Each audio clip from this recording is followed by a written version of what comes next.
Good morning, everybody, and welcome to our Thursday devotional.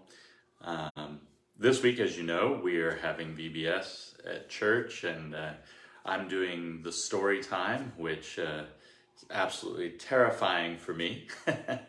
Trying to do that with kids is not my strong suit.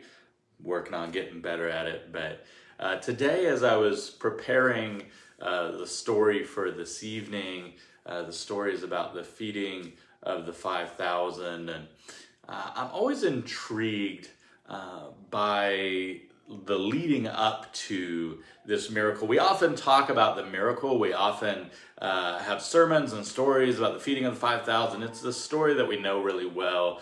But I'm always intrigued as to the part that leads up to that. And what was kind of happening before that is Jesus has been going around doing all this ministry, and then immediately preceding this, it says that John the Baptist is beheaded, and the disciples tell Jesus about this, and it says that Jesus wants to get away. He wants to go off to a solitary place to be by himself and to grieve and to be able to go through the process that he needs to go through. And it says that the crowd heard that Jesus was going off to a solitary place, and so they followed him, and they ran around the lake to meet him at the other side. And it says that when he got there, the crowd was there waiting, and as Jesus came off the boat, remember, he's wanting to get off by himself. He's wanting to grieve his friend, his family member, his close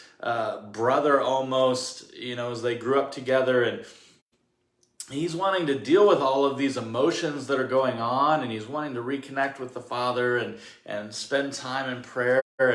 But he sees this crowd, and it says that he had compassion on them. And he spent all day teaching them and healing their sick. And one of the translations even says he had compassion on them because they were sheep without a shepherd. And so I want to talk today a little bit about compassion.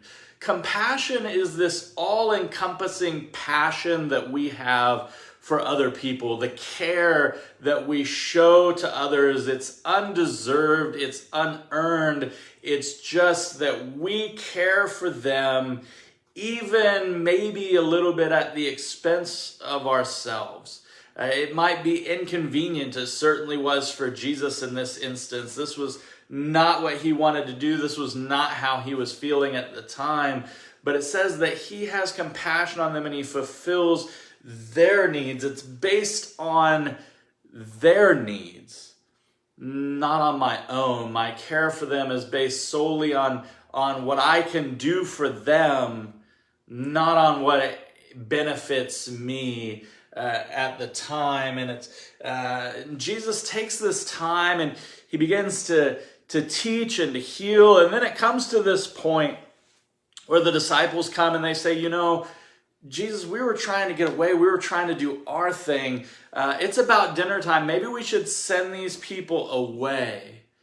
And Jesus' response is incredible, because here the disciples are kind of giving Jesus an out. They're saying, we can be done now. We can move on. We can do what we planned to do. But Jesus comes and he tells them, well, why don't you feed them? Why don't we feed them? Bring me what you have. And this incredible miracle of the feeding of the 5,000 happens. But it all starts with compassion. And so my challenge for you this week is, how can you step outside your comfort zone? How can you begin to give of yourself in compassion for others? How can you begin to meet the needs of people around you, even maybe if it's a little inconvenient? Can we challenge ourselves to step back, to take a breath, even when we've got other plans, even when we've got other things that we're wanting to do, even when it's not easy or it's difficult or it's costly? Can we step up in the name of Christ and be the hands and feet of Jesus to meet the needs of others? Because that is how we show the compassion that Jesus had for us to others. Be blessed this week. I hope if you have kids, you're joining us or will come join us for VBS. We love you.